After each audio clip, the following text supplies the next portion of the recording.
This isn't your ordinary 100 days one block survival. This is 100 days in giant one block survival. I have no idea what this intro is meant to be. In this Minecraft video, we are going to survive 100 days in giant one block. What is giant one block? Well, you're looking at it. With the ultimate goal to kill the wither, can me and my friend Austin do it? Well, you'll have to watch and find out. Quickly before we begin, though, there is still a massive 90% of people not subscribed, and I ask that if you go on to enjoy the video, please consider doing so. Still really close to 100k and would love to hear that by the end of the year. And I've got nothing else to say, so let's get straight into it. Kicking it off on day one, and well, I was getting Skyblock flashbacks. We had a chest, we'd had some goodies in there, which included some saplings, some wooden tools, and some melon seeds. Also a diamond helm, which Austin immediately yoinked, the greedy little kid that he is. I instantly grew some trees and made some shovels since this was just one giant grass block. I thought it'd be worthwhile having a dig down to see what was below us. Inside the giant block, there was actually a few ores, which included some coal and some diamonds, and would you look at that as well, there's also a spawner down here. In the chest, there was a few goodies, which included an enchant table, some spawn eggs, some natural eggs as well. And halfway through the first day, I felt like we had probably jumped the gun a little bit. How many times can you say that you got an enchantment table less than 5 minutes into a world? Using the cow spawners, I made an extra little platform with the dirt just to make some cows set up, and also threw in a couple of chicken eggs in there as well. I finished off the day trying to deal with this magic sapling. How is it magic, you ask? Well, it'd get knocked off by the water, it would teleport back, it'd get knocked off by the water, and it'd teleport back. It was either magic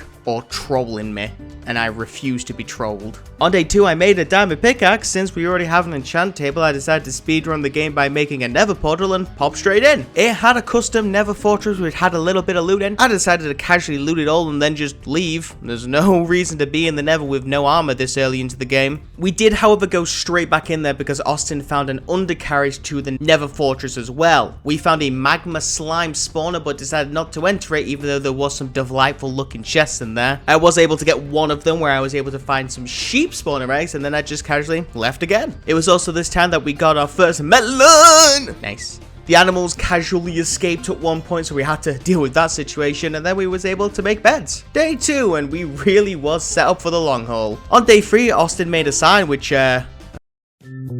Oh, Austin. After getting a little flustered, I started working on a mob grinder. We're gonna need some mobberoonies up in here to, get some mob loot. I was gonna make a tree house, but you know what? Screw the tree house. And one of the things that we made clear was the fact that we had a limited supply of animals. There was only a few sheep, there was only a few cows, there was only a few chickens, so we need to make sure Austin just killed one of the pigs, didn't he? Alright, whatever. On day 4, we started working on a mob spawner. Thanks to the cobblestone generator we made all the way back on day 1, this was actually quite easy to do. It was just time consuming. As all mob grinders are, it took us a couple of days and got us to day 6 for us to actually complete the mob grinder. It admittedly isn't the most effective thing in the world, but if it occasionally drops some bones and string and stuff, I'm not going to complain about it. On day 7, I went back to the zombie spawner as well. You see, we had some wheat and some melons for farms, but I really thought that we may as well get all the farms we can do. So it was time for me to get some carrots and some potatoes. And so I spent my time killing some zombies. Now I can't remember the exact look amount. I can't remember if it's about 2.5%. I'll put a little screenshot on the screen right now which shows how likely it is to get a carrot or a potato. But I think I got pretty lucky, as the same day that I started grinding stuff, I was able to get myself a carrot. I got straight to work after I got that, planted my little carrots into the ground. It's gonna have a giant carrot farm by the end of this. I can already see it coming. And by the end of day 8, I had a giant carrot farm working, and let's just say I love me some carrotas. Not as much as those melons though. Melon. We started making a tree farm because wood was starting to become a bit of an issue for us. And once that was set up with the bone meal that we had from the bones from the mob spawner, where else were we going to get it from? We started cutting down a couple of trees just so we had all the wood that we possibly need. We hit double digits on day 10. What? When we hit double digits, we decided to split up the animals, which didn't go well at all. You'd think after the amount of times that we have played some version of 100 days in Minecraft, me and Austin would actually know how to do the basics of Minecraft. You would be wrong. And after that, because we had this giant coop below us, so I decided, you know what? Let's dig it out. Let's see what we can find in there. And so on day 10, we started digging out the cube. And here we are on day 11, still digging out the cube. And look at us here on day 12, where we're still digging out the cube. And it was on day unlucky number 13 that we finished digging out the cube. We used the iron that we had to make an anvil and put sharpness 1 and looting 3 on the sword. Where did we get looting 3 on? In this chest right here. It was day 14 that I made a little bit of an extra thing off of the zombie spawner. There's a very small chance that zombie villagers can spawn off of spawners, and so, well, to slowly kill these villagers and hope that eventually a villager would spawn. I was very determined to get it, and so I worked on it very hard until the next day where I wanted a wither skull. I don't really know why. The good news is we got it pretty quickly. Surprisingly quickly. We then spent the next 5 days working on a wither skull farm, making a nice open area underneath where the wither spawners were. We just started grinding away. It was pretty basic stuff. Admittedly, it wasn't the greatest thing in the world, but based on the way that the fortress was set up, it would just have to do. I should also mention as well, now I'm fairly confident it's because of the spawners themselves, that the wither skeletons themselves, first of all, they don't have swords, as you could probably see. Second of all, the skull drop rates are really high. Don't get me wrong, I have looting 3, but you'll see what I mean when I say the drop rates are insanely high. Also, blazes do a lot of damage. It's awful. We got a potato, and so on day 20 we started making a potato farm. Just like the carrot farm, I worked on it pretty much as long as I needed to make it a new little platform. And that's pretty much what I did for all of day 20 and day 21. On day 22, we got ourselves a zombie boy. Or should I say a villager zombie boy. Now, luckily at this point, we had the nether warts, we had the potions, we had everything we needed to turn this boy into a normal villager. So it was the next day on day 23 that we gave him the potion and the golden apple. We did have to be careful because there wasn't a lot of gold here, so it was going to be limited on golden apples if we wanted to make a bunch of zombie villagers just normal villagers. But once I gave him his stuff, we just sat around and waited. And waited. And waited. And here he is on day 24. We got a bloody nitwit. I just said we're limited on gold. Oh my, oh, jolly gee. I am rather furious. On 24, I started doing a giant grind for cobblestone. The diamond pickaxe I had may as well be put to good use since we're not going to really need to move much obsidian around. And so I got grinding away. And this is what I did for the next 4 days. So it was by day 28 that I finished the cobblestone grinding and got onto some other work. It was on day 29 as well, after I finished the cobblestone, that Austin was able to get a second zombie villager. What are the chances of us getting 2 nitwits, I hear you ask? God, please don't let us get a second nitwit, please.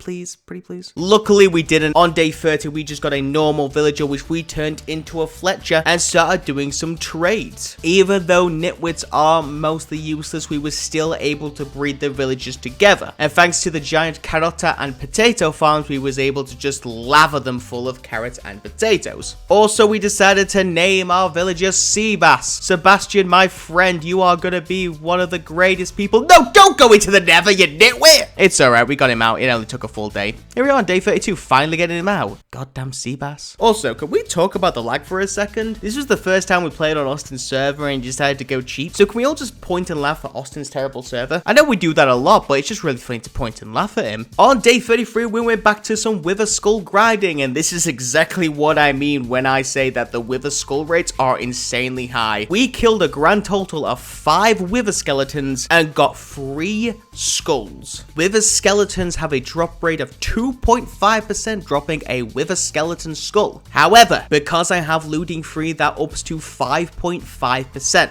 Now, I ain't no mathematician, and I can't really figure out what the chances are of getting 3 wither skeleton skull drops from 5 withers. I'll let some mathematician figure it out in the comment, and I'll probably pin that comment if somebody's smart enough to do that. But let's just say that unless I have dream luck, it's just not happening, lads. Well, I guess it's not really luck anymore, let's be honest. Don't diss him, lads, he still makes some great content. Also, I'm not really sure what this comment means when I just said knocked Blaze into Nether. What does that mean? Did I knock a Blaze into the Nether Void? I assume so. Like, I even watched the footage back. I have no idea what I'm talking about. I hope I could just include something that explains exactly what that means. I didn't make the baby. Let's go. Aww. And after that, I wanted to make a blast furnace, but we didn't actually have any iron left. We used it all to make the anvil and tools that we've got. Austin's smart idea to get some more iron is to kill the iron golems, which would be really good. But when we killed it, it actually upped the trade for the villagers. My prediction was that Austin accidentally hit a villager, but he's too shy and embarrassed to admit it, because as far as I'm aware, killing iron golems doesn't affect village trades. I just think Austin's a moron.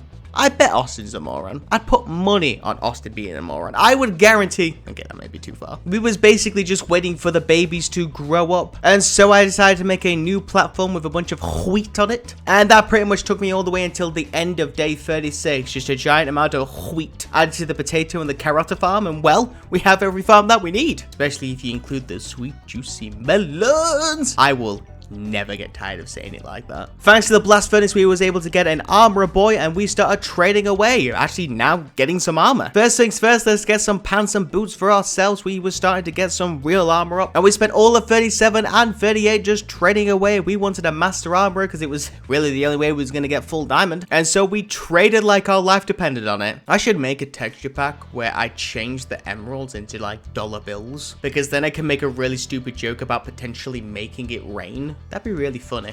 I should do that. On day 39, I decided, you know what? Let's make a lake. We wanted to get some fishing done, and it was actually one of the giant 1-block challenges we needed to do. And so I slowly started working on a lake, and that's what I did for all of 39 and all of 40.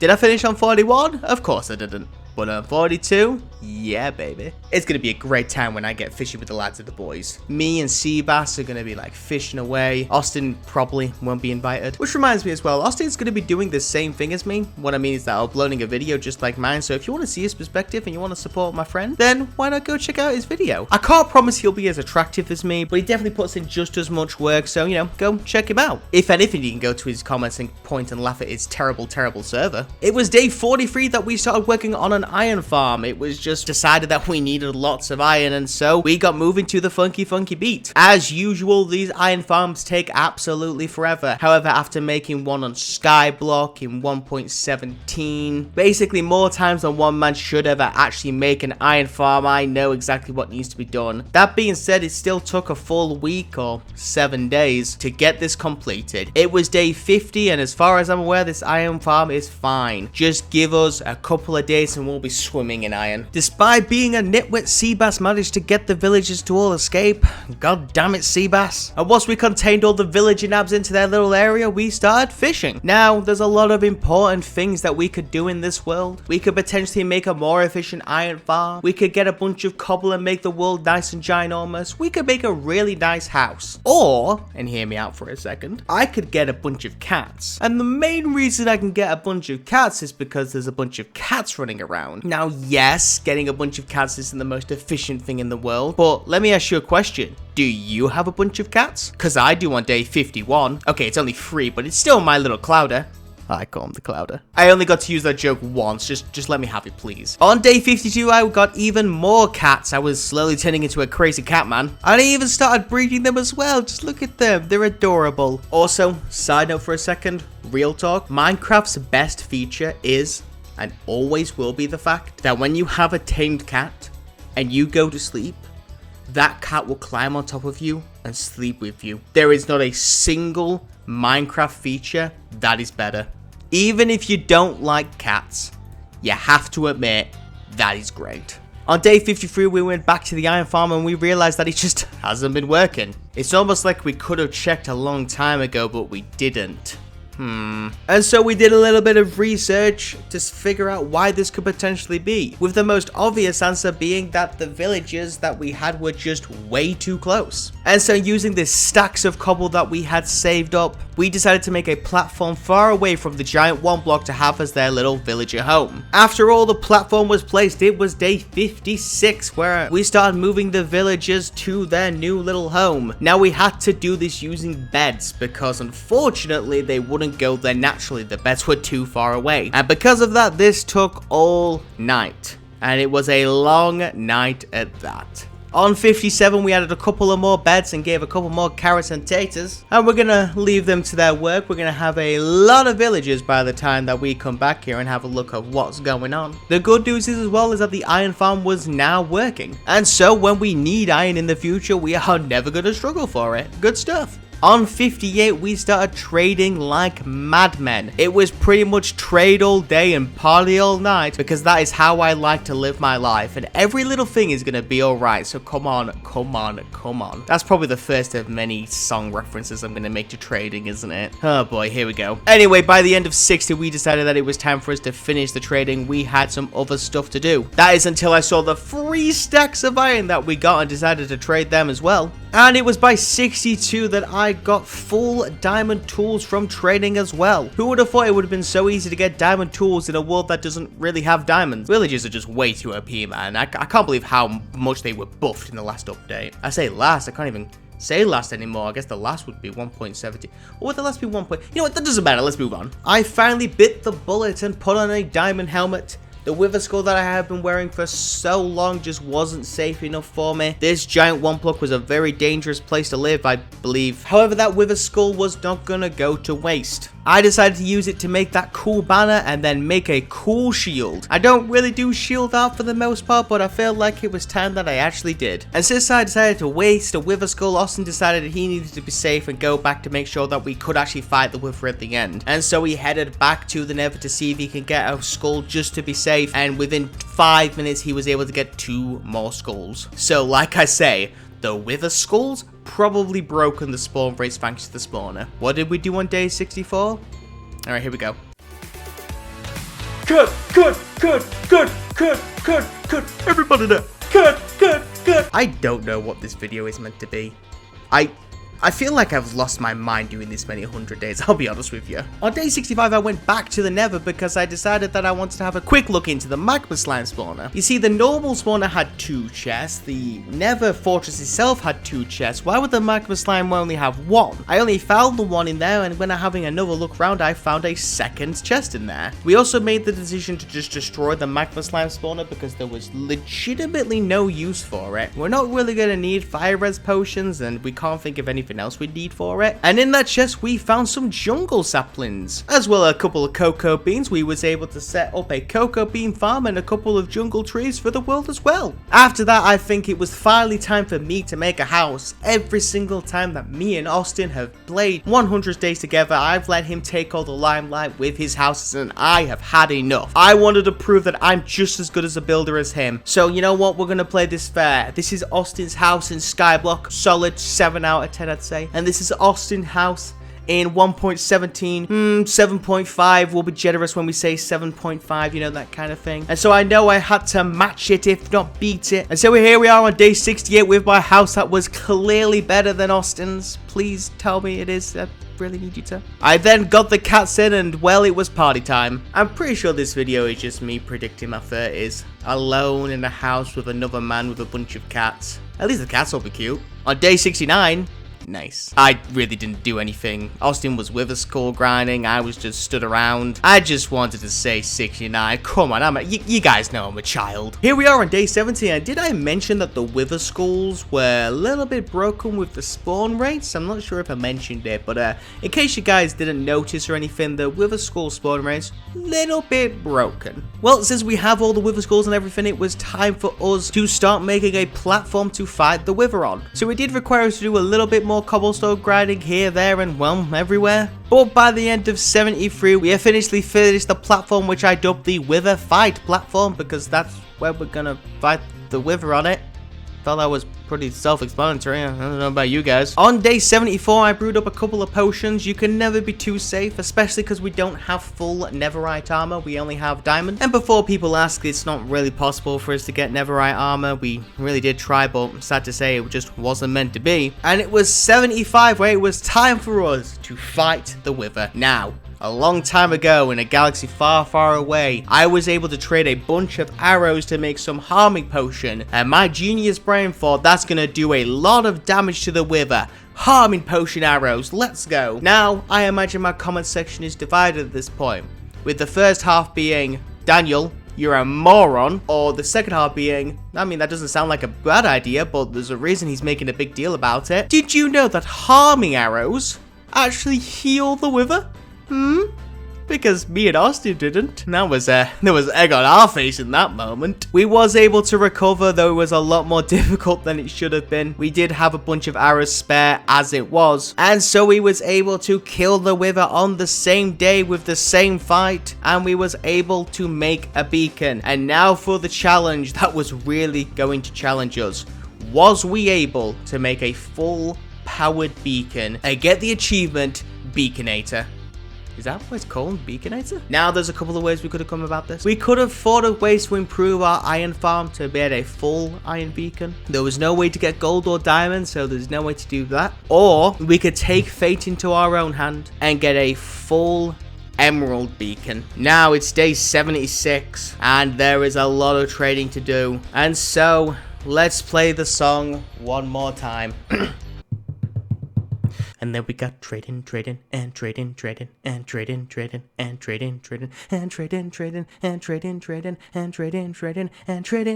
and I should just do a musical version of 100 Days at some point. Would people like that? Or would people be annoyed about that? I don't think I'd be able to sing for 30 minutes, never mind play for 30 hours. I am not gonna bore you with the amount of trading that we did. Just trust me.